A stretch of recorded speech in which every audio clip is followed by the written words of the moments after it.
Hello everyone. आज की हमारी क्लास है वृद्धि और विकास के सिद्धांत। इससे पहले वाले वीडियो में हमने वृद्धि और विकास क्या है और उसकी अवस्थाओं के बारे में डिस्कस किया था और आज हम डिस्कस करेंगे वृद्धि और विकास के सिद्धांत। तो चलिए शुरू करते हैं। वृद्धि और विकास के सिद्धांत। पहला सिद्धांत है निरंतरता का सिद्धांत। मतलब जो विकास है वो किस वे में होता है ये सिद्धांतों में बताया गया है। तो निरंतरता का सिद्धांत, इसका मतलब है विकास निरंतर चलता रहता है। जैसे कि आप जन्म से नहीं, गर्भाधान, जब बच्चा अपनी माँ के पेट में होता है ना, गर्भाधान से लेके मृत्यु तक, गर्भाधान से मृत्यु तक विकास चलता रहता है। हर स्टेज में विकास कभी शो हो जाता है, कभी शो नहीं होता, आंतरिक विकास होता रहता है। तो विकास क्या होता है, जन्म से लेकर मृत्यु तक चलता रहता है।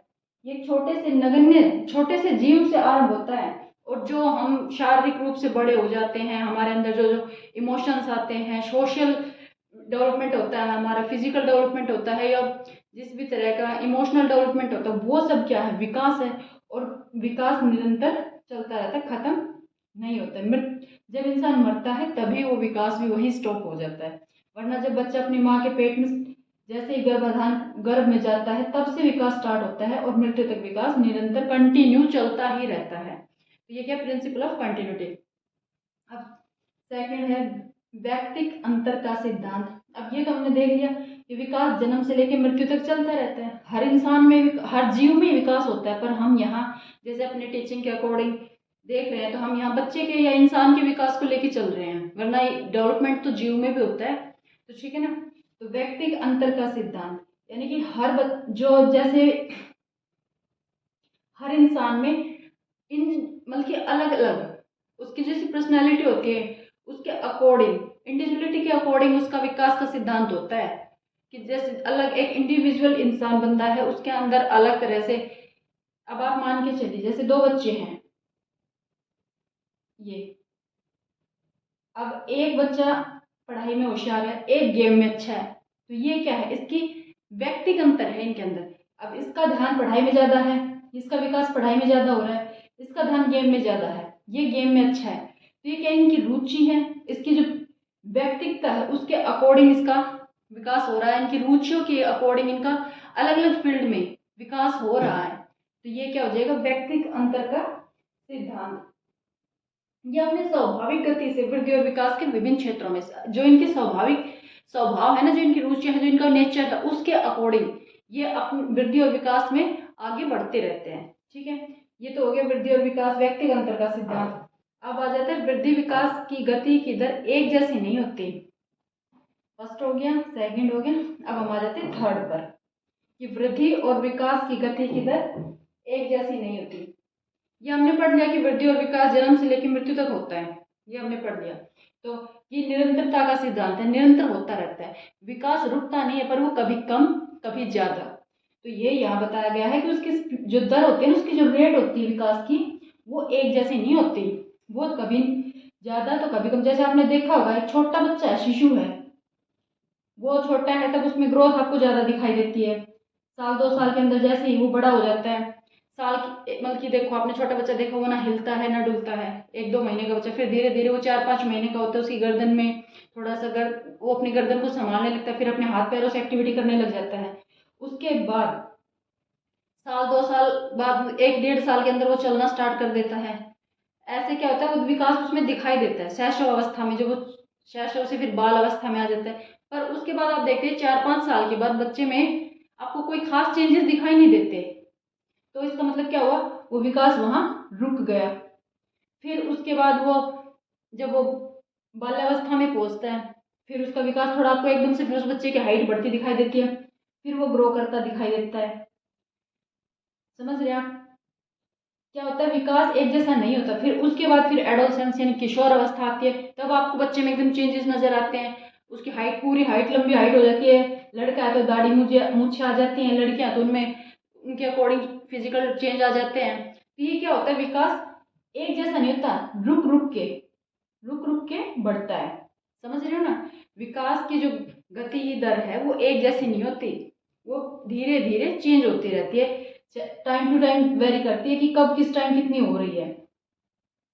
तो विकास की गति की दर एक जैसी ना होके रुक रुक के धीरे धीरे बढ़ती है।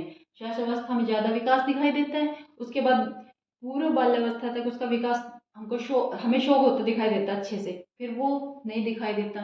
फिर उसके बाद जो किशोर अवस्था में आता है, फिर उसके फिजिकल डेवलपमेंट जो होता है वो दिखाई देता है। मेंटली और इमोशनली डेवलपमेंट उसके अंदर चलता रहता है, पर जो हमें बाहरी तौर पर दिखाई देता है वो तो हमें फिजिकल डेवलपमेंट ही दिखाई देता है ना। तो ये क्या बताया, इसी से ये प्रूव होता है कि विकास की जो है वृद्धि और विकास की गति की दर एक जैसी नहीं होती। विकास जन्म जब वो बच्चा अपनी माँ के गर्भ में आता है और जब तक जीवित रहता है यानी मरता है तब तक, इंसान जब तक मरता है तब तक उसमें विकास जो है वो निरंतर होता रहता है, कंटिन्यू चलता तो रहता है। पर ये नहीं है कि हाँ बस चलता ही जा रहा है, वो सीधा ऐसे बढ़ता ही जा रहा है, बढ़ता ही जा रहा है, बढ़ता ही जा रहा है, ऐसा नहीं है। क्या होता है, विकास रुक रुक के होता है। ठीक है, इसका मतलब यही है कि वृद्धि और विकास की गति की दर एक जैसी नहीं होती है, उतार चढ़ाव उसमें आते रहते हैं। ठीक है, अब आ गया विकास क्रम की एक रूपता। अब मैं इसको रोज कर दूं। अब नेक्स्ट पे आ जाते हैं हम, ये भी हो गया विकास क्रम की एक रूपता। अब विकास की गति एक जैसी तो नहीं होती, ये तो हमने देख लिया कि विकास की गति एक जैसी तो नहीं होती, और उसमें डिफरेंसेस भी होते हैं, व्यक्तिगत अंतर भी होते हैं।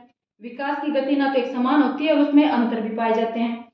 अब पर क्रम की एक रूपता होता यही है कि दो बच्चे हैं मान लो, तो दोनों बच्चों में क्या है, ये बच्चा है और ये बच्चा है। मानो ये भी 6 महीने में अपनी गर्दन संभालने लग गया और ये भी 6 या 7 महीने में अपनी गर्दन संभालने लग जाएगा। उसके बाद साल भर के अंदर ये बच्चा भी चलने लग जाएगा, 1 साल के आसपास ये बच्चा भी चलना लग जाएगा, ये भी 1 वर्ड थोड़ा सा आवाज ही निकालने लग जाएगा, 1-2 वर्ड बोलने लग जाएगा। 2 साल तक पापा बाबा तो ये भी बोलने लग जाएगा। तो ये क्या है, इनमें एक रूपता तो है, वो इंडिविजुअल डिफरेंस ये आ गया था व्यक्ति के अंतर का कि उनकी रुचियां अलग अलग हो गई, तो अलग अलग फील्ड में उनका विकास हो रहा है, डेवलपमेंट हो रहा है, और यहाँ कंटिन्यू चल रहा है पर एक जैसा नहीं चल रहा है। पर कर्म तो है कि हाँ इस बच्चे ने चलना शुरू किया तो ये भी चलेगा, ऐसा तो नहीं है कि ये जन्म लेते ही भागने लग गया और ये 2 साल बाद चला, नहीं। क्या होता है, या ये पहले अपने वो बोलते हैं ना घुटनों पे चलने लग गया और ये डायरेक्ट चलने लग गया उठ के, ऐसा तो नहीं है ना। मतलब कि एक ही चीज को फॉलो कर रहे हैं धीरे धीरे बच्चे, जैसे 6 महीने के अंदर बच्चे ने गर्दन संभाल ली, उसके बाद अपने हाथ पैरों कंट्रोल किया, फिर उसने बैठना शुरू किया, उसके बाद उसने खड़ा होना शुरू किया, फिर उसने चलना शुरू किया। तो ये क्या है, विकास के क्रम की एक रूपता है। और आप अपने आसपास अपने आपकी फैमिली में हो, आपके अड़ोस पड़ोस में बच्चों को आप देखते होंगे कि छोटा बच्चा कैसे कैसे रिएक्ट करता है, कैसे कब उसमें कौन सी स्टेजेस आती हैं, तो वहां से उनको देख के और भी अच्छे से समझ में आता है। तो आप जब भी इन क्वेश्चंस को विकास की गति हो या जब भी आप सीडीपी को समझते हैं, तो पहले आप एक उसी के अकॉर्डिंग, जैसे हमने विकास पढ़ा है छोटे बच्चे को समझ रहे हैं, तो हम उसी के अकॉर्डिंग बच्चे को अपने माइंड में रखिए कि हाँ उस बच्चे में ये, अपना तो किसी को याद नहीं रहता कि मेरे बचपन में क्या हुआ था, पर दूसरे को तो हम देख सकते हैं। तो आप ये ध्यान रखिए कि हाँ उस बच्चे की जिंदगी में, मतलब उस बच्चे में कैसे कैसे चेंजेस आ रहे हैं, उनको ध्यान से देखेंगे तो आपके तकरीबन क्वेश्चन तो ऐसे ही सोल्व हो जाते हैं, सीडीपी ऐसे ही समझ में आती है। जब पहले हम खुद को एक टीचर, और हम सोचते हैं कि हम एक टीचर हैं और हमें बच्चों को ऐसे समझाना है, पढ़ाना है, हम ऐसे अगर इस नज़रिए से देखेंगे तो हमारे जो सीडीपी बहुत ही इजी हो जाती है, क्वेश्चंस के सॉल्यूशंस मोस्टली 50% सॉल्यूशन तो ऐसे ही हो जाता है। ठीक है ना, तो यहाँ समझ में आ गया होगा कि विकास क्रम की एक रूपता, कि विकास का जो क्रम है वो एक ही, मतलब कि सभी इंसानों में एक ही तरह से होता है। पहले इंसान जन्म लेता है, उसके बाद उसके हाथ पैर में थोड़ी सी जान आती है, गर्दन संभालने लगता है, फिर वो खड़ा होना सीखता है, पैरों में मतलब कि ताकत आती है, उसके बाद वो चलना स्टार्ट करता है, फिर बोलना शुरू करता है। ठीक है ना, तो ये सब क्या है, विकास के क्रम की एक रूपता। अब चलते हैं विकास सामान्य से विशेष की ओर। अब सामान्य हो गया जर्नल और विशेष हो गया स्पेसिफिक। तो सामान्य से विशेष की ओर, जर्नल से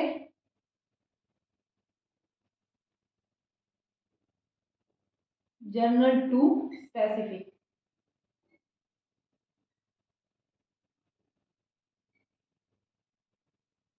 स्पेसिफिक यानी कि जर्नल का मतलब यहाँ हो जाता है कि नॉर्मल सी बात है, जनरल, जैसे बच्चे को कोई चीज पकड़नी है, मान लो छोटा बच्चा, उसको ये मारकर, ये है उसको, ये समझो इसका खिलौना है, उसे ये पकड़ना है, तो वो पहले ऐसे अपने हाथ को आगे करेगा, अपने हाथ पैरों को हिलाएगा, ठीक है ना। ऐसा नहीं है कि डायरेक्टली जाएगा 2 उंगलियों से पकड़ लेगा, नहीं। पहले उसके हाथ पैरों मतलब उसको इतनी सेंसेस पर उसका इतना कंट्रोल नहीं है अपने हाथों पर कि वो सीधा जाके 2 उंगलियों से उस चीज़ को उठा ले, नहीं। वो अपनी पूरी बॉडी को एक्टिव कर देता है एक चीज़ के लिए। आपने देखा भी होगा अपने घर में या आस पड़ोस के बच्चों में कि वो कितना पहले आंखों से भी रिएक्ट करता है, कितना खुश होता है, फिर शरीर से भी रिएक्ट करता है, ऐसे पूरा हिलता, फिर हाथ का ऐसे एकदम से लेके जाता है। ये नहीं कि बस 2 उंगलियां लगाई और मारकर उठा ली, उसको दोनों हाथों को यूज करता है किसी चीज को पकड़ने के लिए। तो ये क्या होता है, पहले तो उसके साथ ऐसा होता है, वो होगी जनरल। फिर स्पेसिफिक मतलब जैसे वो धीरे धीरे बड़ा होगा, जैसे ही उसके अपने सेंसेस पे कंट्रोल होता है, उसके बाद वो स्पेसिफिक यानी फिर उसको अपनी पूरी बॉडी को या अपने चेहरे के हाव भाव चेंज नहीं करने पड़ते, वो डायरेक्टली जाके चीज को ऐसे उठा लेगा जैसे हम बड़े लोग करते हैं। ऐसी चीज ऐसे ही विकास के बारे में बताया गया है कि जर्नल टू स्पेसिफिक चलता है।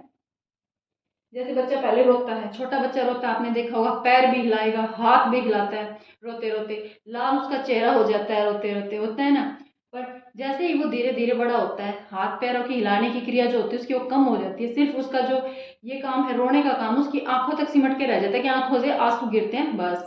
वरना पहले वो रोएगा, चिल्लाएगा, हाथ पैर मारेगा इधर उधर, तो ये सब एक्टिविटीज क्या होती है, खत्म हो जाती हैं। तो यही बताता है जर्नल टू स्पेसिफिक में कि पहले जर्नल से सामान्य से विशेष की ओर, बल्कि पहले हाँ पूरे शरीर को, जिस एक काम के लिए पहले वो पूरे शरीर को यूज करता था, अपनी पूरी बॉडी को यूज करता था, अब उस स्पेसिफिक काम के लिए जो जिस चीज से वो काम था, जैसे किसी चीज को पकड़ना है तो हाथ का या उंगलियों का यूज करेगा, अगर वो रो रहा है तो सिर्फ उससे आंखों का यूज करेगा, आंखों से ही रोएगा, तो क्या होता है उसके सेंसेस पर उसका कंट्रोल हो जाता है।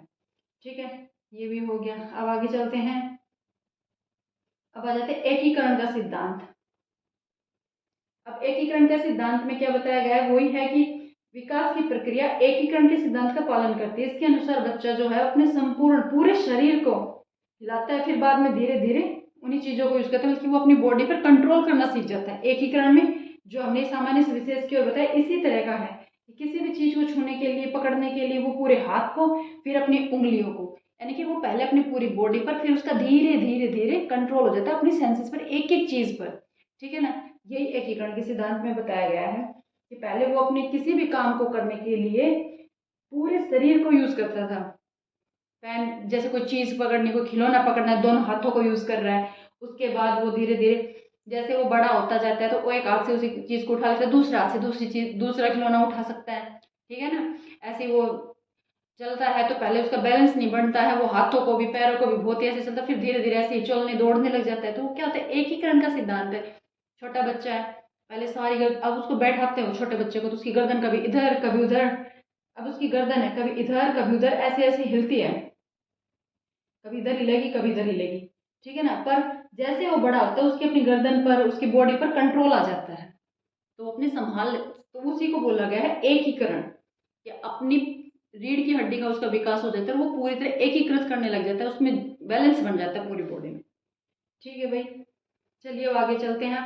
हमारे आगे के पर संबंध का सिद्धांत, यानी विकास जो है वो आपस में जुड़ा हुआ है, उनका आपस में रिलेशन है। जैसे आपका फिजिकल डेवलपमेंट होता है, एक बच्चे का अगर शारीरिक विकास हो रहा है सही तरीके से, तो वो उसका इमोशनल डेवलपमेंट, सोशल डेवलपमेंट और जो डेवलपमेंट है, जो डेवलपमेंट के एस्पेक्ट्स हैं उनमें भी उनका अच्छा विकास होगा सभी आयामों में। चाहे वो शारीरिक है, उसका शारीरिक विकास है, सामाजिक विकास है, ज्ञानात्मक विकास है, हर तरह का विकास, संज्ञानात्मक विकास, सामाजिक विकास, नैतिक विकास, हर चीज में वो अच्छा होगा। और अगर बच्चा एक विकास में पिछड़ जाता है तो वो दूसरे विकास में भी उतना अच्छे से आगे नहीं बढ़ पाता है। ठीक है ना। तो यही है कि सामाजिक विकास अगर बच्चे का परस्पर मतलब कि विकास का आपस में संबंध है, विकास की सभी दशाएं आपस में जुड़ी हुई हैं। अगर बच्चे का विकास एक फील्ड में अच्छे से हो रहा है तो दूसरे फील्ड में भी उसका विकास काफी अच्छे से होगा।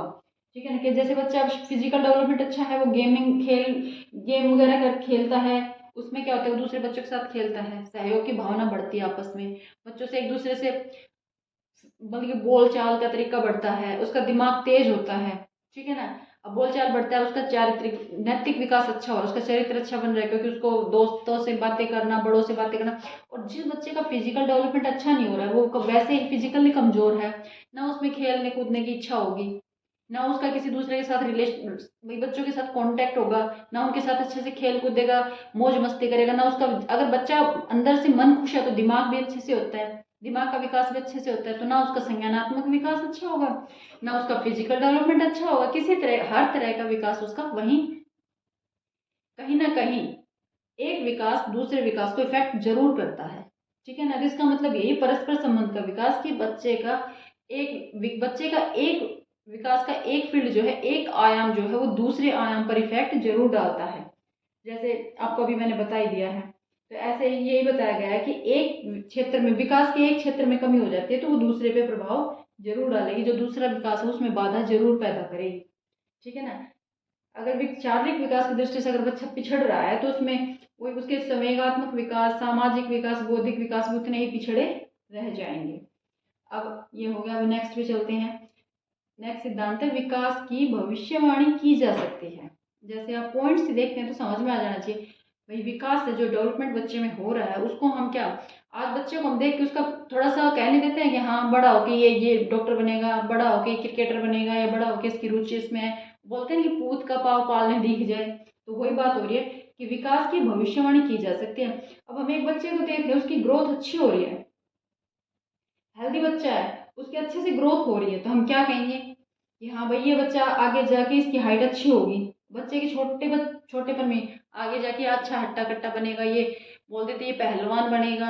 अगर बच्चा इंटेलिजेंट है, मान के चलिए पढ़ाई में अच्छा है, तो क्या कह देते हैं आगे जाके साइंटिस्ट बनेगा या डॉक्टर बनेगा। ठीक है ना, तो इस तरह से विकास की भविष्यवाणी की जा सकती है। बच्चे में जैसे बचपन में उसके हाथ पैरों में कहीं कमी है, बच्चे का एक्सरे वगैरह लिया जाता है, उसमें उसकी हड्डियों का ढांचे को देख लिया जाता है कि हाँ यहाँ कमी है, तो पहले के डॉक्टर्स बता देते हैं कि भाई इसके हाथों में कमी रहेगी, या इसके हाथ पैर इतने लंबे होंगे या छोटे होंगे। ठीक है ना, तो इसी तरह से विकास की भविष्यवाणी की जा सकती है। मानसिक योग्यताओं को बता सकते हैं, जैसे वो पढ़ाई में अच्छा है तो ठीक है ना, ऐसे ही तो क्या कहते हैं विकास का पहले से ही अनुमान लगाया जा सकता है बच्चे को देख के। अब नेक्स्ट पे चलते हैं विकास की दिशा का सिद्धांत। अब जो विकास की दिशा का सिद्धांत है, इसमें ये बहुत इंपॉर्टेंट क्वेश्चन, इससे हमेशा एग्जाम में क्वेश्चन बहुत बार पूछे जाते हैं, विकास के चैप्टर से ज्यादातर क्वेश्चन यहीं से आ जाते हैं। तो इसमें बताया गया विकास सिफोलोकॉडल और प्रोक्सिमोडिस्टल, दो तरह का विकास बताया गया है। सिफोलोकॉडल, सेफेलोकॉडल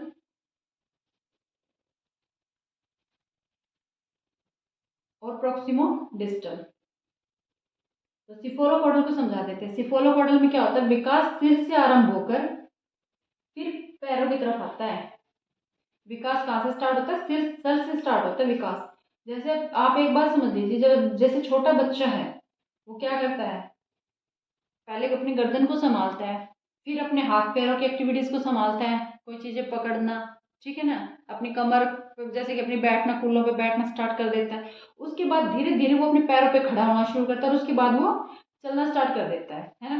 तो ये क्या हुआ, सिफोलोकॉडल, यानी बच्चे सर से पैर की तरफ, जैसे इसके नाम से भी सिफोलो सर, याद करने में भी इजी रहेगा, ट्रिक हो जाएगी, क्योंकि इसका दूसरा भाई भी है उसको देख के फिर कंफ्यूजन आता है। अगर से सिफोलोकॉडल हो तो याद रह जाए सर से पाँव की तरफ आता है, और अब इसका दूसरा भाई भी आएगा। तभी देखो सिफोलोकॉडल जो है सर से पैरों की तरफ।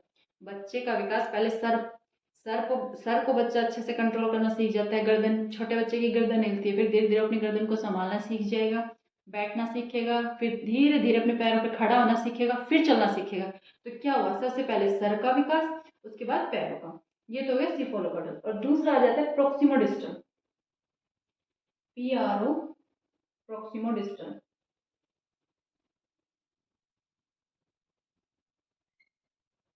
DISTA। प्रोक्सिमोडिस्टल में क्या होता है, प्रोक्सिमोडिस्टल में होता है बच्चा पहले अपने हाथों पैरों पर, पूरे शरीर पर कंट्रोल करना सीखता है। पहले हाथों पर, फिर उंगलियां, वही जर्नल टू स्पेसिफिक आ जाता है इसके अंदर, कि बच्चा जो होता है पहले अपने, ये अंदर से बाहर की तरफ होता है ये विकास। जो प्रोक्सिमोडिस्टल है ये अंदर से बाहर की तरफ होता है, वो सर से पैरों की तरफ, ये सेंटर से बाहर की तरफ होता है। यानी कि बच्चे पहले रीढ़ की हड्डी को संभालता है, कब इसमें मजबूती आती है, हाथ पैरों की हड्डियों में मजबूती आती है, धीरे धीरे उसकी उंगलियों पे उसके उसकी जो उंगलियां हैं वो मजबूत होती है। पहले वो किसी भी काम को करने के लिए पूरी बॉडी को एक्टिव करता है, हाथ पैरों को हिलाता है, पर बाद में क्या होता है वो अपने हाथ पैरों की उंगलियों को भी अच्छे से चलाने लग जाता है। ठीक है ना, तो ये हो गया सेंटर से बाहर की तरफ आता है विकास, अंदर से बाहर की तरफ, ये सर से पैर की तरफ। सिंपल सा इजी वे है, सिफोलोकॉडल सिर से पैरों की तरफ, जो बचेगा वो प्रोक्सिमोडिस्टल बच जाएगा, प्रोक्सिमोडिस्टल अंदर से बाहर की तरफ आएगा।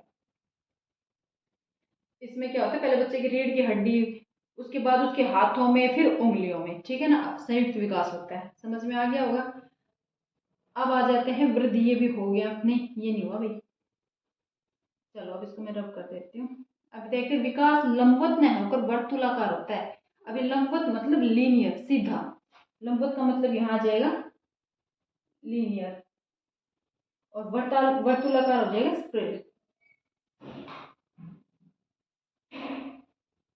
तो विकास जो होता है वो सीधा ना होकर, जैसे आपने सोचा ऐसे सीधा विकास होगा, नहीं, विकास कभी ऐसा नहीं होता है। विकास हमेशा ऐसे होता है, यानी कि जैसे आपने देखा छोटा बच्चा है, अब वो ग्रोथ करता है शैशव अवस्था में, यहाँ तक तो उसकी शैशव अवस्था आ गई।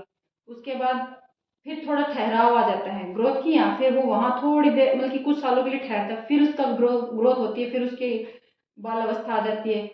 बाल्यावस्था में आप देखते हैं कि पूर्व बाल्यावस्था में बच्चे का विकास होते हुए देखते हैं। यहाँ मान लीजिए आपने बच्चे को देखा 2-3 साल तक बच्चे ने अच्छा विकास किया, बिल्कुल छोटा था ना, हाथ पैर हिलते थे, धीरे धीरे अपनी बॉडी पर कंट्रोल किया, चलना सीखा, थोड़ा थोड़ा उसकी हाइट बढ़ी। ये होता है शैशव अवस्था में। फिर उत्तर बाल्यावस्था तक उसका विकास होता है, फिर थोड़ा सा वो ठहर जाता है। उत्तर बाल्यावस्था तक होने के बाद, सॉरी, पूर्व बाल्यावस्था में विकास होता है, उत्तर बाल्यावस्था में उसका कोई विकास होता हुआ हमें नहीं दिखाई देता है। फिर जैसे ही वो किशोर अवस्था में आता है, तो किशोर अवस्था में हमें उसका फिर विकास होता दिखाई देता है। तो ये जो सर्कुलर बना है ऐसे, यहाँ तक विकास विकास बढ़ा, फिर थोड़े समय के लिए यहाँ ठहरा, फिर विकास हुआ बच्चे का, फिर थोड़े समय के लिए यहाँ ठहरा, फिर विकास। तो ये क्या हो गया, वर्तालुकार, वर्तुलाकार है, स्प्रल में है, ना कि लीनियर हुआ है। तो बच्चे का विकास कभी भी लंबवत ना होके वर्तालुकार वर्तुलाकार होता है। ठीक है, अब आ जाते हैं नेक्स्ट।